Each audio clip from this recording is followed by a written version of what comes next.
আসসালামু আলাইকুম। আমরা দেখতে পাচ্ছেন বস্তায় আদা এখানে প্রায় ৩,০০০ ব্যাগে আদা চাষের একটা প্রস্তুতি নেওয়া হয়েছে এবং ৩,০০০ ব্যাগ রয়েছে।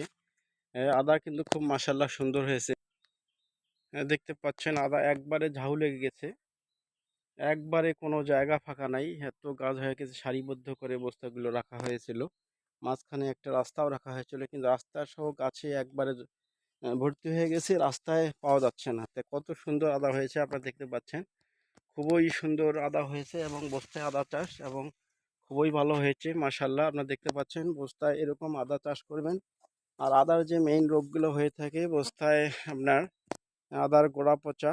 আদার গোড়া পচা হলে অবশ্যই আপনার তারের টিল্ট এবং এমএসকোর এই জাতীয় গ্রুপের ওষুধগুলো দিয়ে স্প্রে করবেন এবং আদার যে পাতাগুলো অনেক সময় খায়, সে খাইলে অবশ্যই আপনার ক্লোরোপাইরিফস সাইবারমেথ্রিন গ্রুপের ওষুধ স্প্রে করবেন। এর সাথে অবশ্যই সাহাম লিটারে ১ মিলি করে দিবেন। তাহলে কিন্তু এই সমস্যাগুলো হবে না এবং আদার ক্ষেত প্রতিনিয়ত আপনার পরিদর্শন করবেন। পরিদর্শন করলে কিন্তু অনেকগুলো আপনারা রোগ বুঝতে পারেন। যদি হয়ে থাকে সেক্ষেত্রে অবশ্যই আপনাদের প্রিপারেশন নিতে হবে এবং ট্রিটমেন্টের ব্যবস্থা করতে হবে।